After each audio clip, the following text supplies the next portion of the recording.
All right, here we go. It's a brand new episode 93 of the AG's podcast. It's Jason Myrtetus, it's Harry Mays, and we have a very distinguished guest for this week's episode, Harry. I'm so excited. One of Harry's favorite guys and my favorite guys. Played 2,247 Major League Baseball games, but the highlight of it all will be his appearance here today on the AG's podcast. Welcome, Larry Bo. What's going on, Bo? Oh, not much. Just trying to get our team untracked here. We notoriously get off to these slow starts, but I'm not worried about it. I like our team. I like where we're at. We've had a couple bad games as far as the conditions were concerned, but that's what happens when you start in March.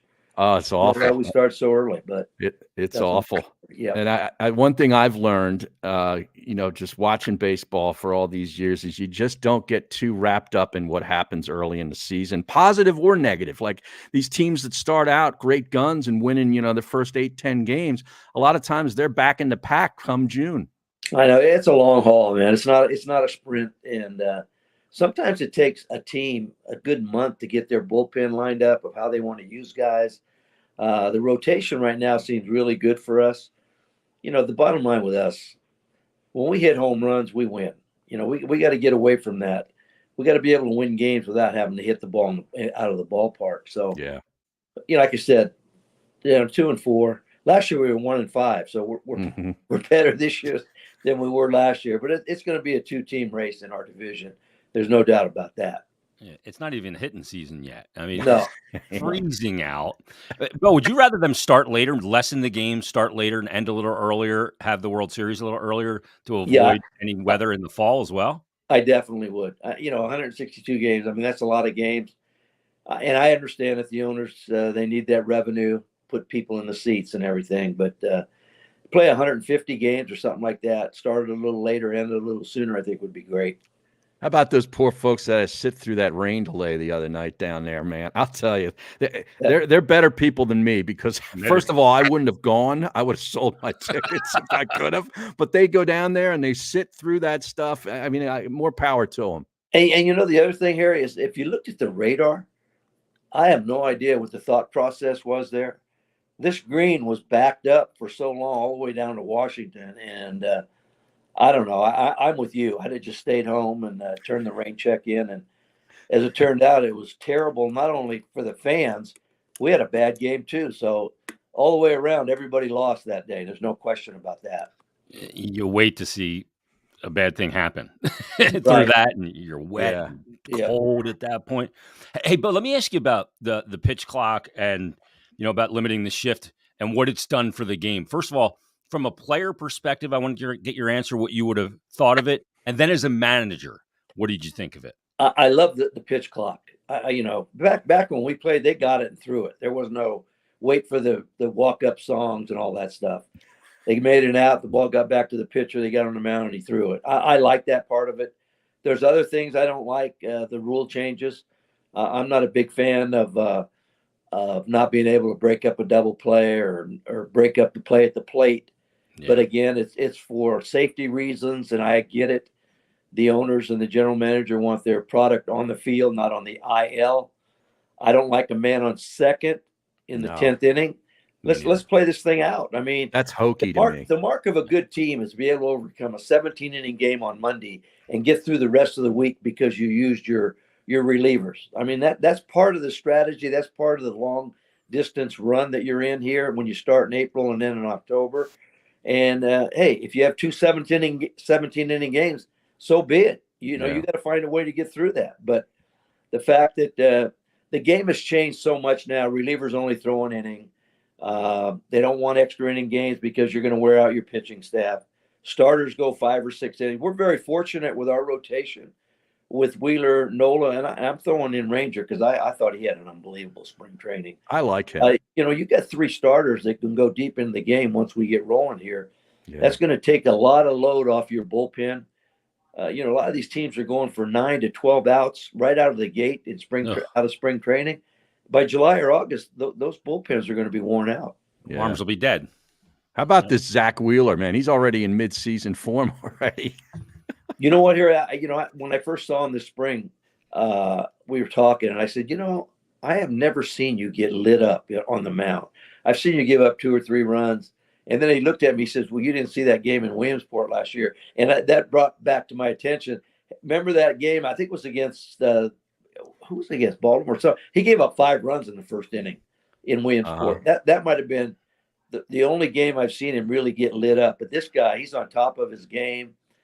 He keeps you in the game, whether he has good stuff. Like the other night, he was throwing 92, 93, and it was very cold, but he kept you in the game. Without the air, he doesn't give up. What's he give up? One earned run, maybe? Yeah. But he's been lights out. And Nola had a tough outing, his first one, but I'm expecting tonight for him to bounce back. And like I said, Sanchez has been lights out. You know, we see these guys every 5th day as fans, but you're around the club and you saw them in spring training. Tell me and the audience about what these guys are like, you know, like a Wheeler the other 4 days as he's preparing for his next start. Well, you know what, Harry? Wheels and Nola, the reason I bring up those two, because those are our 2 aces. They work unbelievably hard. The day after they pitch, they're back at it, doing their work before their next start, which is 5 days usually. They're accountable. They're held accountable. You never see them get upset if a guy makes an error behind them. And if you walk in that stadium and you don't even look at the scoreboard, you wouldn't know if they were up 5 runs or down 5 runs. They're very professional in the way they go about their business. And I think that's what makes our team very dangerous. Whether we win the division or not, once we get in, when you got 2 guys like that at the top of your rotation, now you can throw in Ranger. I don't know if I'd want to play this team. And I know Atlanta's been the juggernaut of the East, but the last couple of years we've had their number going into October. And I see that happening again, except I would like us to win the division rather than chase all year. That just wears you out. When you do that from May on, you're chasing, and by the time you get to October, mentally and physically, you're wore out. Mentally, you're just gassed at that point. You've already kind of spilled your bucket. And when you get there, and then that realization that you got in is a letdown and you can't get back up, can you? No, it's really difficult. The only thing that sort of makes sense, and I've listened to the manager of Atlanta 2 years now, a lot of these teams don't like that week off. You know, they have momentum. Keep it going. Yeah, and usually, and you know, in our situation, 2 years ago especially, that momentum carried us all the way to the World Series. And I thought I was going to do it again last year, and we came up short. I got to give Arizona credit, but I would have lost a lot of money after we took a lead of 3-2 coming back to Philly, and all we had to do was win 1 game. Yeah, the way we were playing at home, that's why you play the games. But nothing against Arizona; they're very athletic, but I was very disappointed last year the way everything ended. the bullpen preseason from a lot of outlets is getting a lot of love. You know, and of course they had a couple of rocky outings in the first 2 series. But what's your basic thought on how good this bullpen could be? I really like our bullpen. We got a lot of power arms down there, and the fact that most of these guys come in and they've usually pitched 1 inning. So they go full bore. I mean, they're going to throw 97, 98, and in Alvarado's case, hit 100 every now and then. I like the makeup of our bullpen. I would like to see our starters go a little bit deeper, which I know they're going to. It's just a matter of time now. Yeah. But I don't. The only flaw I see maybe is, I don't know if you want to say the 5th starter, but to be 5 deep, as you guys well know, there's not too many teams that are 5 deep. I mean, Walker, we want him back. Obviously, he won a lot of games for us last year. But, you know, I think we're in good shape right now. I really do. I'd like to see us hit a little bit better consistently. We just played a team that they struck out close to 40 times in 3 games, and they won 2 out of 3 from us. You know, we got to start beating the teams we're supposed to beat. And then those real good teams that come in, you play 500 with them, then you're in good shape. But I like the way the direction of this team is right now, and I don't see any issues really moving forward, barring any big-time injuries. You can't have a Wheeler or a Nola or a Ranger or, you know, Harp or any of those guys go down for a long period of time. How can we get Johan Rojas to get on base like Larry Bowa used to? You know what, Harry? That's the $1 million question. This guy's got so many tools. I know one thing for sure: he's got to cut down his swing. He's swinging up Too there. long. He's a power hitter. It's a long swing put the ball in play, use your speeds. I seen him try to bunt once so far.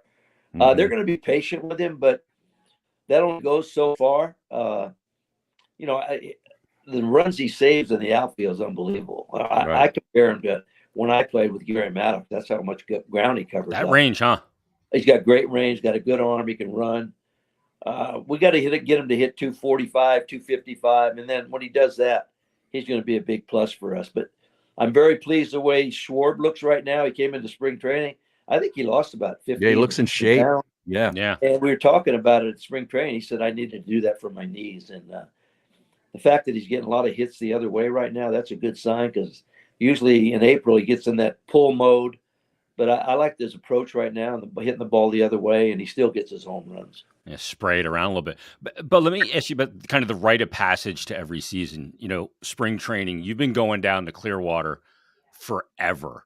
Right. Do you still get the same feeling in your belly going down when it's I do. all going to begin and start all over? I do, or I wouldn't be going down there if I didn't have that feeling, because they let me suit up, they let me hit fungos, throw BP, so I get involved in all that stuff. And I think if I was tired of it, I'd say, I think I'll pass. I'll just go. You down. love it. I do. I love it, and I like the vibe of this team. 2 years ago, I take my hat off to Houston. They beat us, but last year it left a sour taste in our mouth. I mean, those guys really felt that we should have moved on and played Texas in the World Series.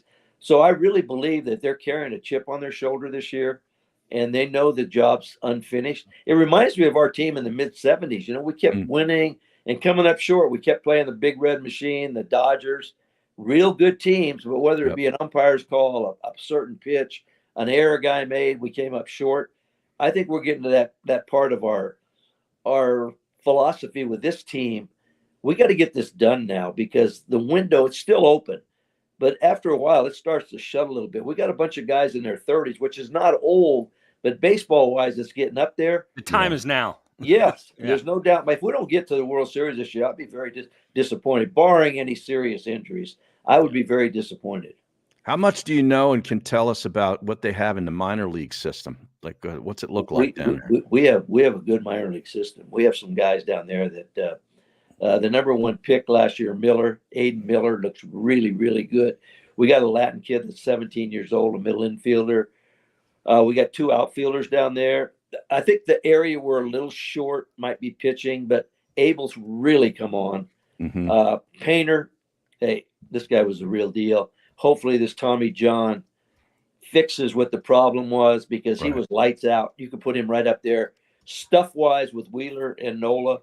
Obviously, he's not going to be able to pitch probably this year. And if he does, it probably won't be till August or September. And they're going to be very cautious with him. He's very young. I like our minor league system. I think it's really improved. I'd like to see a few more arms coming out of there, because let's face it, Wheels and Nola are getting up there in age. And I love Sanchez now and Ranger. They're relatively young. So we got a good foundation here. I think Abel's going to be here sometime this year. Painter for sure next year. So I think we're in pretty good shape that way. Yeah, you talk about those Astros. Don't they always seem to have an arm or two every year that you're like, where did this guy come from? And he's throwing gas. It's unbelievable. And another team that always does that, even though they've started out 0-8. Miami always has good arms, but they got 3 or 4 guys right now on the warm eye. there. They can throw gas in the beginning right now, because I see all this knowledge and the analytic stuff and how it's going to help everybody. And I see this IL, not just with our team, but all of baseball. It's off the charts the way these guys get hurt. They have their dietitians, they have their own trainers, and they're going down like flies. It shocks me, because there's no question these guys are bigger, faster, and stronger. But for some reason, there's a whole lot of guys that get injured really quick in this game. And you go look at those IL lists, it's a long list of players that I think the Dodgers have 4 guys that would be top 4 in their rotation that aren't going to come back till July, which is unbelievable. Yeah, Bueller's one of them, isn't he? Bueller, Kershaw, Mays, he's another guy. They have a bunch of guys that have been banged up, Tommy John, whatever it is. And yet they still go out and they spend $1 billion on 2 players, and I scratch my head at that. But, that's a pretty good lineup that they throw out there every day. Hey, Bill, let me ask you about the modern athlete, because you played in the 70s and managed for so many years. And the modern athlete's something that gets talked about quite a bit. We know about pitch counts now and, load management in the NBA and all of those things. How has the modern athlete changed in baseball? And is that maybe the sport where it's changed the least? Yeah, I agree with that. Hmm. This load management, I don't understand. We just broke camp. We had a day off, and we have a load management day off for Bryce Harper. We had one for Bone. I mean, the mindset when we played was, hey, we got to play 150 to 160 games every year. One of the reasons was because our farm system was really good, and you didn't want to get out of the lineup. You want to lose You your didn't job. want to sit down. You didn't want to go down because some guy takes your place and he goes 10 for 15. You're saying, oh, I might be down in the minor leagues. I think that part of it's changed. I think pitching wise has changed. I mean, a horse is considered now 150 innings. And that's 30 starts. That's 5 innings a start. Whereas back when we played, Seaver, Carlton, get all these, I know they're Hall of Famers. They had 150 innings at the break. Yeah. And it seems like we're taking care of them that way, but yet they're still going down. And I don't blame the players. I blame the fact that, they're not going to fight City Hall. When they get 100 pitches, they're out of the game. I'm sure every one of these guys would love to go 8 or 9 innings and throw 135, 140 pitches. But because the way the situation is now in baseball, the analytic people get involved, the workload gets involved, you get the guys out of there. I guess bells and whistles go off at 100. I still have to see the guy that invented that number to say after 100, they're going to blow out their elbow, they're going to blow out their shoulder. I still haven't seen enough proof of that, but that's just the way the game has changed as far as when we played as of now. Hey, let's take Harper and Schwarber off the table because to me they're shoo-ins. Like to me they could play in any decade, like any era kind of thing. And go back to your team in that late 70s that was making those, steady strides on up until you finally did it in 80. I think there's a lot of guys on this team that really translate to that 70s, 80s baseball. Yeah, I agree. I mean, we got 2 guys for sure that came up in our system, Stott and Bone. Those guys, to me, they would love to play 150 games. You throw Marsh in there. I know he's being platooned to a certain extent. He's proved a couple games that we've had early that he can hit left-handers. I'm sure he would like to play every single day. But I think the biggest thing here on that thing is we had a core group that came up together. There were 4 or 5 guys that played A, AA, AAA. We won championships down there. Whereas you see teams now, you very seldom see a team that has a core group of guys. It's always free agents. I mean, take a look at this team now, with the exception of Bohm and Stott and Nola. All these other guys are free agents coming from other organizations, whether they be trades. And I think there's a meaningful thing that happens when you come up together. You have 5 core guys that everyone says, hey, we're going to build this team around you guys. That means something as you keep going up through the system. We play A, AA, AAA. Plus the fans, especially with our AA and AAA team being so close, they get a chance to relate to these young guys as soon as they put on that AA uniform or AAA uniform, and they feel like they've bonded with them before they even got here. But the biggest difference I see now is teams are going free agency. You look at the Dodgers, I don't know how many guys they have homegrown, but there's not very many of them. But that's just the way the game has evolved now as compared to back when we played. Even the 08 team was a team that came a lot of the, with Utley and Howard. Earl. Jimmy Rollins and Cole Hamels, those guys. You supplement it with the Victorinos and the Worth and everything else. There's something to be said. Now it seems like you go out and get big free agency, you supplement them with your guys that came up through the system. There might be 1 or 2 guys, but I think right now we're in a position with our minor leagues, especially position players. We got some guys coming that they're probably still a couple of years away, 1.5 years. But the fact that they're there now, that means a lot because got to draft and develop still. He can't keep writing checks out every year. I mean, this guy, I take my hat off to him. He wants to win more than anybody. And he keeps writing these checks out. After a while, man, you got to start, restocking that minor league system. And I think we've done that to a certain extent. Yeah. Now, what's the deal with this scoreboard issue with Castellanos? What do you know about that? That's the first thing I read. I read that when everybody else read that. I have no idea. I don't know what scoreboard he's talking about. The scoreboard, the one that I thought he was talking about, is behind him. The out of town scoreboard. That's what I mean. Yeah, it's behind I him. don't understand if that comes in. I don't get it. I see if you're facing it. I don't know. I read that the other day, and I'm going, that sounds weird, but I don't know. You got me on that one. I'm going to ask him when we get off they get off this road trip, because I go down to all the home games. I'm just going to say, where are you getting confused, or where are you getting confused on fly balls down the line, go balls in the gap? I don't know what it is. What's he like? He's not a bad dude, really. Harry. He's a little strange. I mean, when I say idiosyncratic, strange, I don't mean bad way. He just right. If you ask him a question, he'll give you a one-word answer. You sit there, he leaves you out there. But you know what? He's one of those guys. When he's hot, you ride him. When he's not, he reminds me a little bit of Haas. You know, when Hoskins, the only difference is when Hoskins went in a slump, he would go 0 for 2 and get 2 walks.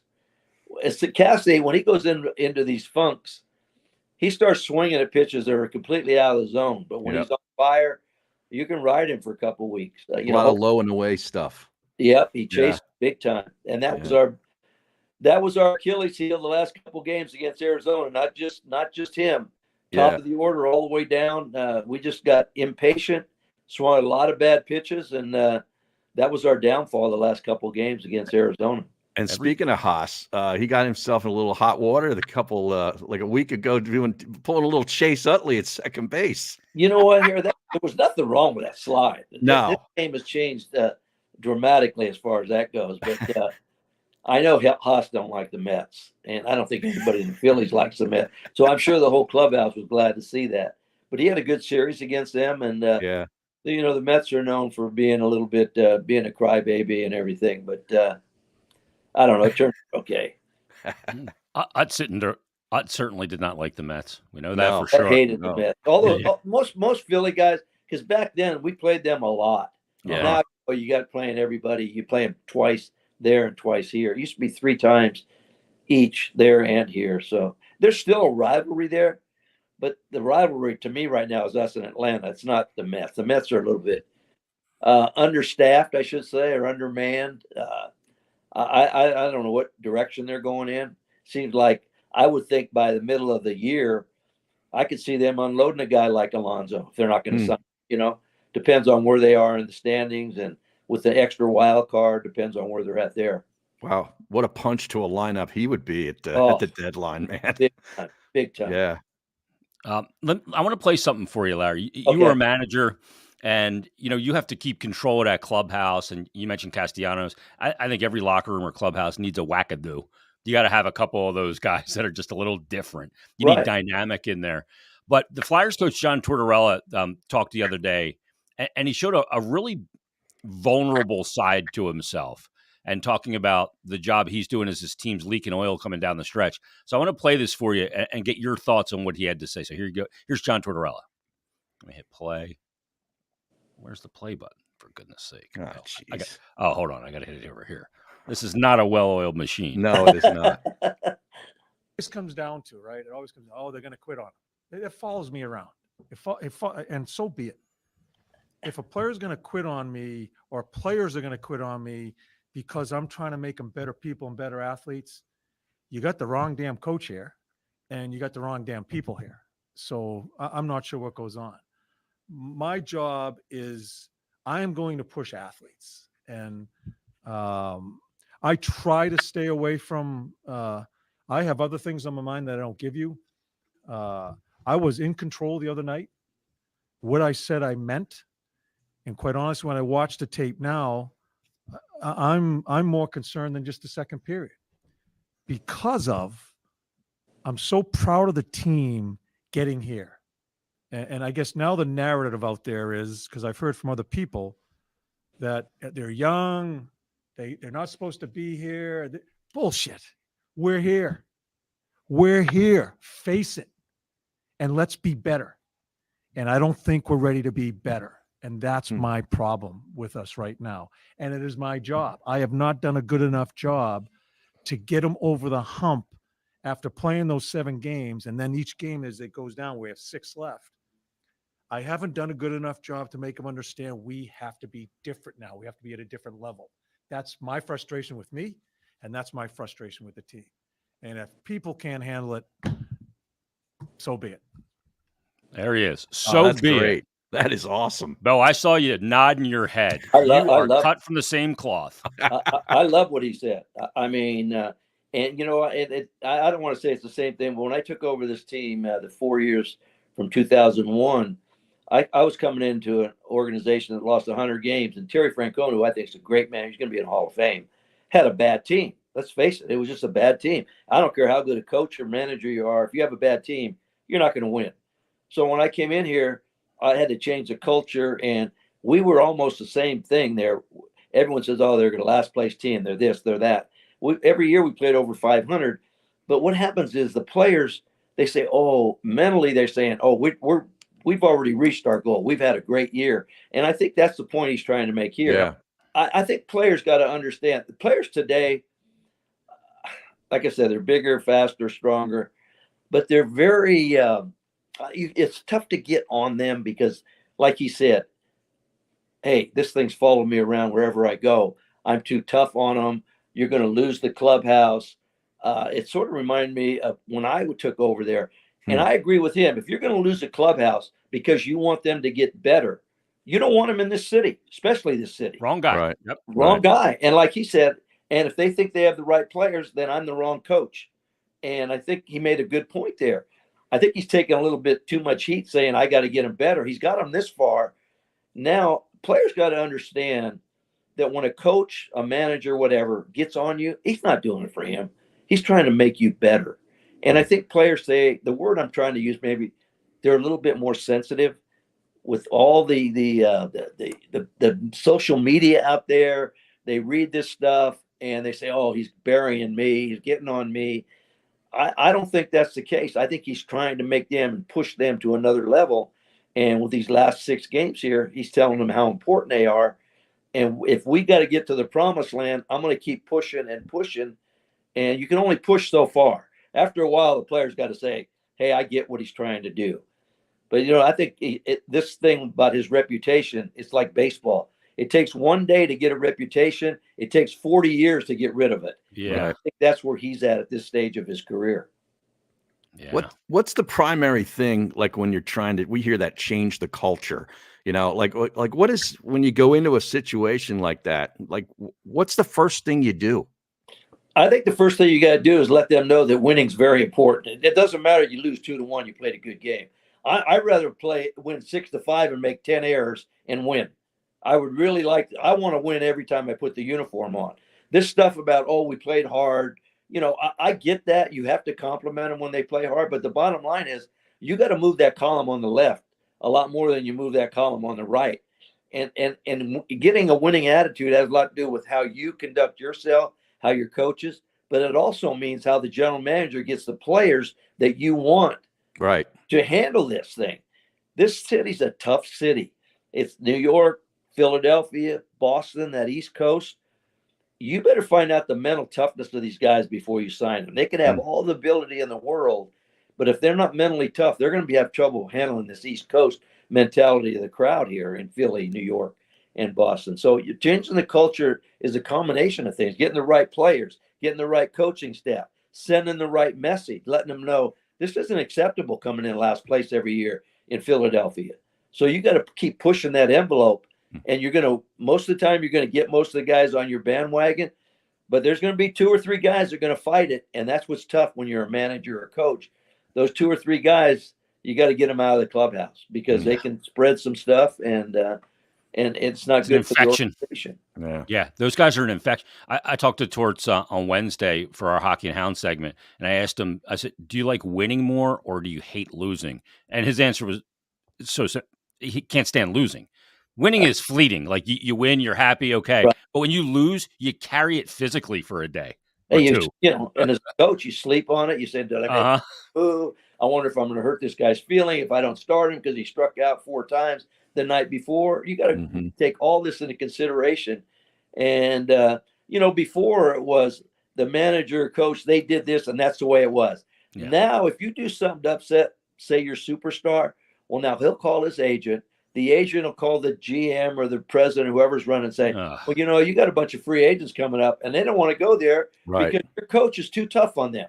So there's a fine line there, and I Yeah. can see him walking this fine line there. I think he's done a tremendous job at what he's done with that organization so far. Yeah. I know he texts with Rob Thompson quite a bit as well. Oh yeah. Yeah, Rob loves hockey. Yeah. Oh, And he was telling me, that he likes his demeanor. He really Yeah. does. Because I asked him about that thing that came out. He says, I loved it. And I said, yeah, I thought it was pretty good. Well, you talked a little while ago about spring training, about how you still love going down there and getting into it. One of the other benefits is you get to play golf in warmer weather. And we had featured you a couple of weeks ago after you had that hole-in-one, man. Congratulations. That was really cool. Tell us about it. Somebody asked me, what was the greatest thing that ever happened to you in sports? Well, it's still number one, winning the first ever World Series. But I didn't realize the magnitude of this, because when I hit it, and, I see Marshy up there jumping, he's watching the whole hole, and there was like 3 foursomes backed up. So I thought it was all set up to say, hey, make sure he thinks he hit a hole in one. And I was playing with fake Trey, him out. I was playing with Turner and Stott, Mhm. and those two guys hit it pretty good. And they said, just get on the green. We're going to go for that. I said, okay, I'll get on the green. So I pulled out a 7-iron, and I said, it's on the green. I guarantee that, because I knew it wasn't short, and I knew I didn't hit it long enough. But I see Marsh jumping up and down, and I went, yeah, right. I thought maybe it might have been a foot or something. And then Trey picks out his range thing, whatever, and he says, there's no ball on the green. Uh-oh. I said, get out of here, man. So as we get in the cart, everybody's jumping up and high-fiving, and I said, this is a setup. And I said, where's the ball? Because I saw the other 2 balls that they hit, and they said, it's in the hole. I said, yeah, right. So I walk up there, and I went, oh, my God. And John Middleton happened to be in that foursome there, and everyone said, you got to buy drinks. And I said, I know. And John says, don't worry about it. I got it. And I went, thank you, John. I know. Yeah. But it was a big time rush. Yeah. And, reality set in the next hole here. The next shot, straight down the middle, par 4. I went right into the houses. So it set in real quick. Reality set in. But you were floating for a good day about that. Oh ace. my God. I couldn't believe, I said, man, hole in one. That's not. I talked to guys that have been playing for 15 years and said, never gotten one before, never gotten one. Well, I'm not going to get another one. I guarantee that. But I'm going to cherish the one I got. You got to play every day to see if you it? can. Where was that? Par 3 at the Biltmore was about 168 yards. I had a 7-iron, and we were playing good. It was a scramble. We've been playing that tournament for like 35, 40 years. No one's ever gotten a hole in one. We have that. It's like starting off spring training tournament. And like I said, when I found out it went in, I went up there and I looked in the hole. They said, go look in the hole. And there was a ball there. And I went, oh my God. That's awesome. That is great. So from a hole in one at the golf tournament to start it all off to the World Series, that'd be one hell of a year, Bo. Oh my God. That would be great. That would be great. I hope that this team plays to their capabilities, and I hope the superstars on our team, we have a lot of them. Mm-hmm. None of them get hurt. But most of all, I think the most important thing is the pitching. If we can keep our pitchers healthy, we can fill in. I'm not saying we can take Harper out or Trey. If they miss a week to 10 days, that's okay. We can't have starting pitchers go down because I don't think the inventory is that great right now to be able to handle 2 guys going down in the rotation. Yeah. No doubt. Bo, we'll let you go. Thanks so much for doing this. We love having you on. You're a 2-time guest now. Congrats on the hole in one. Enjoy the season. Okay, we got to get together here and then have a little golf match. Yeah, let's do it. All right. Opening day at our place is tomorrow, and it's going to be like 42 degrees. That's too cold for me, man. I need that balmy weather. Yeah, we'll wait till May or June or something when it warms I'm all up. in on that. Well, thank you for having me. I've had a good time, and let's go Phils, and I hope the Flyers get in. I really do. There you go. And nice. 6 now with Embiid back, we'll see what happens here. Yeah, it's getting fun. Yeah, it is. Yeah. All right, guys. Larry, thanks. Have a great day. Thank you. You got it. There he is, Larry Bowa, one of my absolute, and one of yours as well. Oh, yeah. Absolute favorite guys. So much to talk about with Larry. Yeah, I and I did. Team with him is awesome. I did a radio with him, a lot of shows there was a period there where he was really involved with the station. And it's funny, because the program director would get him on to talk baseball all the time, which of course, but Yeah. he can go everywhere. Like, Yep. because he's a huge sports fan and has always been a sports fan. So he could talk football. He could talk hockey, basketball, you name it. Yeah. You know, And he comes at it from 3 different perspectives, which are Mhm. important and I think really interesting. Number 1, he comes to it as a former professional athlete that had the right makeup to play in this town mentally and everything that went with it. He had success, obviously, right. here too. But he was undersized. He Yep. was, he was overlooked, greatly, and Mhm. nobody really expected him to make it. You know what The I mean? underdog. Yeah. Yeah. Yeah. That's number 1. Number 2, he managed in this town, coached, Right. and he knows what it's like from that side of it. And then number 3, he's Philadelphia's son. He knows this fan base as a fan, Right. and that's important too. So And he's in and around the front office side of it too. yeah, he's tremendous. Yeah. So, And he's and maybe number 4 here, and probably the most important. He's just a good dude. I mean, he's just a good guy. I love talking to him. He puts me in a better mood. But I imagine he was tough to play for. Oh yeah, I'm sure. He wore it on his sleeve, Harry. He looks I'm sure. stressed. Yeah. Well, it's like your boy down there, Torts. Same way. Yeah, Tort's looking a little weathered by this point. He's looking a little worn out right now. What's that on his wrist? Well, he had another procedure done on his thumb. He came in Oh. probably about 3 weeks ago now. He comes into our Monday taping, and he walks into the little office that we set up the studio in at the Flyers skate zone. And he walks in, he's got this, that's a little cast. He had the big cast on. Uh-huh. I walk in, he walks in, I go, geez, what'd you do? And he's slamming the cast on the table the whole time, going over the mic. Yeah. Yeah. Well, he's you might as natural well. beauty. We might as well get to them. They've lost 5 in a row now, and they got the Buffalo Sabres tonight on the road, and a back-to-back because they go tomorrow to Columbus. Yeah, and Yeah. the Sabres are coming off a dub where they beat the Caps 6-2. Mhm. So Yeah. these teams that are out of the playoffs are a real pain in the ass, Harry. They are. The Because- Caps have lost 4 straight, but the Islanders have now caught fire, and they're now same 82 points as the Flyers, or 83 points, excuse me. Yeah. They're actually the team below them in the standings by virtue of regulation wins, where the Flyers have more than they do. So that's the first tiebreaker. Flyers have 36, they have 34. But now all of a sudden the Penguins are in the mix too. I know. They win last night. Jesus. Yeah. Well, and they were dead. The Islanders have to face the Penguins. The Islanders going forward have a tough schedule, though. They got the Rangers twice, home and away, and that's a great rivalry. Got the Devils on the road, and Nashville at home and Pittsburgh at home to finish things out against Pittsburgh, who's, like you said, back in the mix. Yeah, Pittsburgh's schedule is tough, though. They still have Boston, Toronto. They have Tampa, and they have Nashville on their schedule. The Islanders and the Red Wings.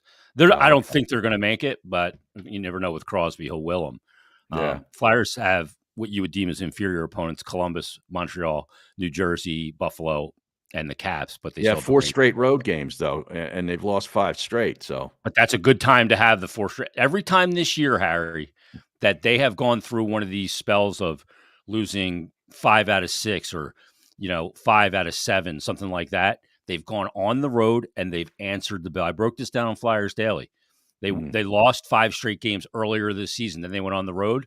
They won 4. They won 7 of their next 8. They won somebody's 5. in the studio behind you. Do you see this? No. Who's the old lady in here? She's probably coming in and look for the keys. Then they lost 5 out of 6. They went on to win 5 straight. Are you looking for the keys? Oh, jeez. She's going up to our camp. Oh, really? Then they lose 5 straight again. They win 4 on the road. I mean, that's just the way they are. So they got to answer the bell here, though. Now, who's in net tonight?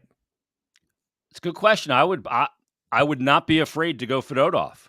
Yeah, well, I was watching the other night. He came in there. The second period, and he looked pretty good. He did.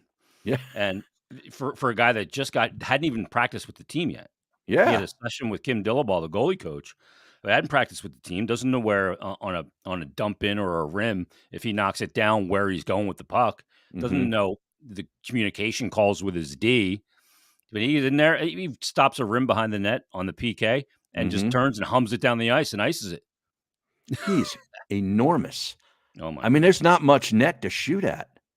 His first save in the NHL was that breakaway by Barzal. One of the really gifted players, hands wise, and Barzal's got nobody bearing down on him. So he's got all the time in the world. I think Barzell looks up and goes, "Holy shit, where's the net?" Right. And just fires it at him and hits the glove. Yeah. But You they know? got the all-important point. Yeah, this all important. I can't stand it. You know how I feel about that. I know. I mean, they needed it, but Yeah, they do. Yeah, it they could did. They could did. end up being big. I actually sat down with him on Wednesday, Harry, with Fedotov. Fedotov.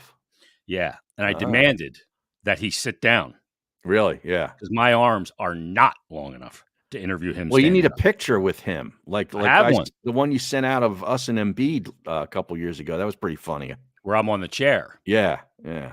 Well, I have the picture of Fedotov, and yeah, he is huge. Can you pull it up here or no? I can text it to you, and then I can pull it up here. So yeah, I can do that while we All right. do the. Why don't we tell the people about Fudge Kitchen while I pull that up? All right, you got it. Of course, the official sponsor of Not For Long Media and the Odgies podcast, Original Fudge Kitchen, a staple of the Jersey Shore. Jersey Shore season is not far away. They got 6 locations: Cape May, Wildwood, Stone Harbor, Ocean City. They make all of their fudge and treats right in the store. It's going to be guaranteed to be delicious. Stop by and let them know that we sent you. But if you're not able to visit, that's not a problem. They'll ship it right to you. Just go to their website, fudgekitchens.com, and they'll take care of you. Yeah, the Shore season, not too far away. We got the Masters next week, and that's really the official rite of spring. And then before too long, Memorial Day weekend will be here. Yeah, Azalea's time, Harry. Yeah. Can you believe that? Yeah. Let me show you this picture of me. All right. And Ivan Fedotov. Share screen here. Let's see. Where is it? I don't see it. Let me just load it in. I got a way to do it here. Okay, this is a pain in the ass. This God is just damn it. ridiculous. Let me look. I got to figure out where to load it in. What a pain in the asshole this is. My God. Oh, I got to save it. Jesus. For God's sake. This is a pain in the ass. Let me just show you on my phone, for goodness sake. Ah. You can see kind of the height. Yeah. Disparity. The disparity. Yeah, and there is a disparity, Harry. Yeah. Oh, wow. So now he's not on skates. No, he's in shorts, Harry. Okay. Yeah, I know, but shorts and like what, sneakers or something? Yeah, and I am not on skates either. No.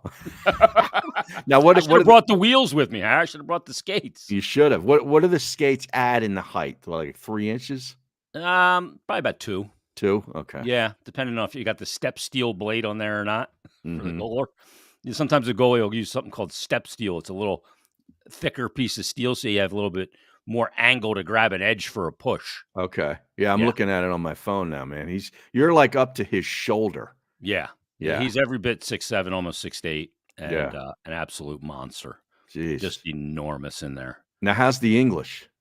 A little broken, Harry. Yeah. Yeah, I mean, he in that interview, so he walks in with Denis Gurianov, who's also a Russian. Uh-huh. And he's staying with Denis right now. And Denis came in. I didn't even ask for Denis to come in, just came in of his own free will in case, he needed some help in what I was asking to explain it to him. Like I asked him, I said, why'd you become a goalie? How did, what made you choose that position?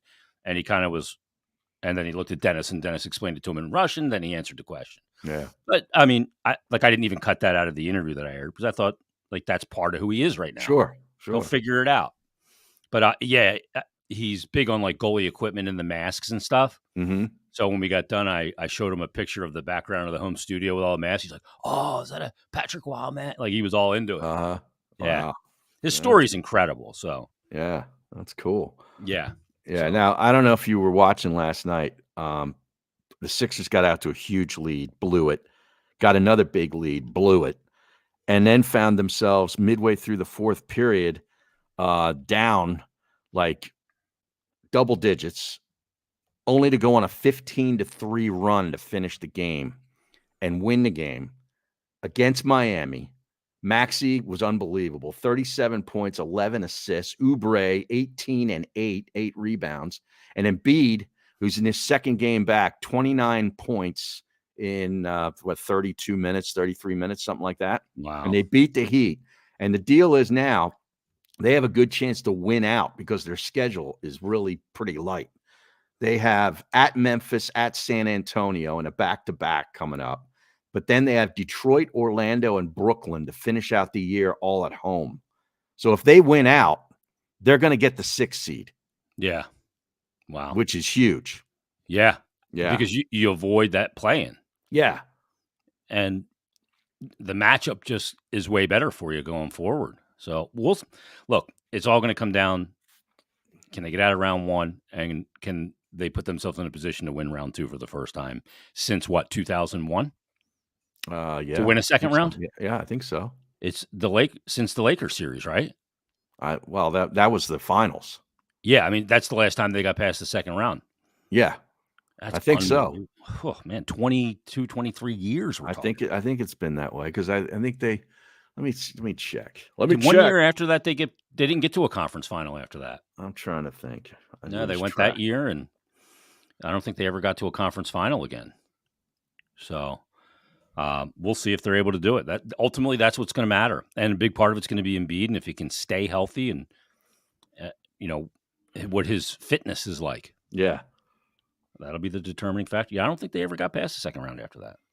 Went to the final against the Lakers, took it 5. They had that series against the Celtics years ago that they lost. That was the second round, though. Yeah, I think it was. Let's see, the second round. Was Doc Rivers the coach of that year? No, this was before Doc.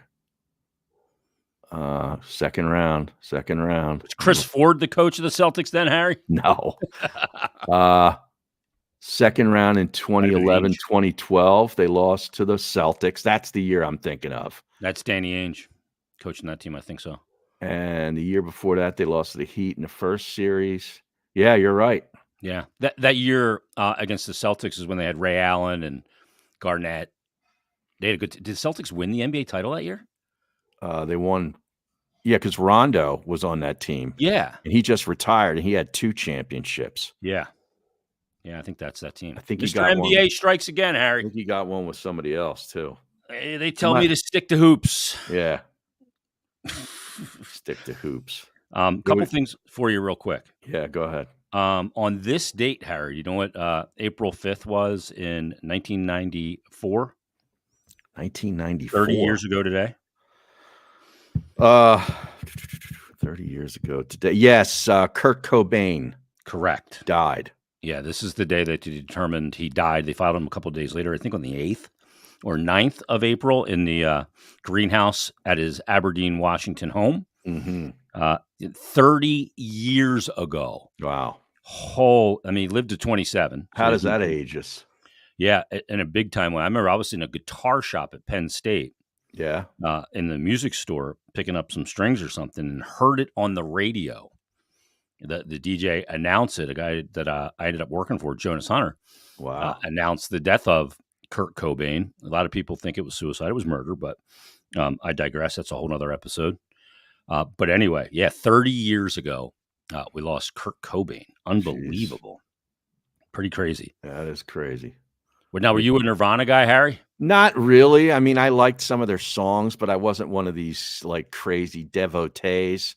You're not a honk? That whole era, I was really a big fan of like Alice in Chains, Soundgarden, and Stone Temple Pilots were my 3 go-tos. I loved Pearl Jam's first record, but then their fan base just became like so crazy. I didn't want to really be a part of it. Yeah. Like it was just part of the too scene. much. Yeah, it was just too much. But I really liked Stone Temple Pilots and Alice in Chains and Soundgarden, Chris Cornell, everything that he was involved with. I was a little more polished sound on those bands.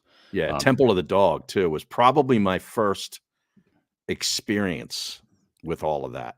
The Hunger Strike song. Yeah, the Temple, that whole record, that whole CD was great. Pushing Forward Back wasn't that a good song from that? Yeah. Cornell and Eddie Vedder on vocals. And last thing I have for you, I came to a realization today leaving the Wawa this morning. I finally have developed enough trust in the rear view camera in my vehicle. It took a long time, Harry. Well, they're so much better now. You have a newer vehicle, and they're like HD TV. They're so good. Yeah, but I was still grab the other seat and look behind guy. Oh yeah, that's the era we grew up in. Well, yeah, I'm real good with the side mirrors. Like I could back up a tractor trailer. Yeah, you know, with the side mirror going. Yeah, you could pull a 30-foot skiff. Yeah, and park that thing in City traffic is what you're saying. Exactly. But yeah, I finally think I have enough trust where I don't need to second guess the rear view camera, that it is real. It is showing me precisely what is going on behind me. Right. I think we've come to an understanding. Oh, good. That's good to know. That's a breakthrough. That's a huge breakthrough. Yeah. Took me a while. Now you don't have that stupid Fugazi parallel park button, do you? That will park your truck? car. Yeah. You think they would put that on a truck? Well, I hope not, but who knows anymore? Hell no. It's not on the Har Dodge Ram. You haven't lived until you parallel parked like in a tiny spot in the city with a clutch and a stick shift. Yeah. Oh, yeah. That's driving right there. Yeah. What other people are doing is riding, not driving. Yeah. It's like, do you listen to Jimi Hendrix or do you hear Jimi Hendrix? Right. Yeah, you're right. I mean, I could butter up the bumpers of the car in front of me and slide that thing in there. I'm a great parallel. Oh, yeah. Me too. It was a nightmare teaching my son. That's a skill, man. You got to have it. Yeah. It's all angle. It's all geometry, Harry, as they say. Yeah, absolutely. And I do have one more thing for you. Okay. When you logged on today, I always have a little music choice for you. Mm-hmm. And I had Morrison Hotel, the album from the Doors playing. Yeah. And it got me thinking, Robbie Krieger, the guitarist of the Doors. Your thoughts, Harry? He's very unique. He's a flamenco guitar player in that he used it, everything was finger picked and, with like sort of that Spanish flair to it. He did everything with a lot of scales with the hand. Yeah. And he's brilliant. He'd play that SG, like he had a Gibson SG was his favorite axe. With a tremolo bar on it as well. Yeah, the tremolo bar. Yeah, absolutely. Yeah, people have that on the SG. He's great. Yeah. Yeah, I think he's still alive. I believe he is as well. He and Densmore, I think, are both still alive. The drummer. Yeah. Ray Manzarek died a few years ago. Yeah. The keyboard player played all the bass parts on the keyboard as well. Yeah. But yeah, Robbie Krieger. He's great. I'm a huge fan. Mm-hmm. I think he's very underrated. Yeah. Because when people think of the Doors, they think of Morrison, obviously. Yeah. And they kind of think Manzarek. Yeah, right. Because he was basically the lead instrument, the keyboards on most of those songs. Yeah.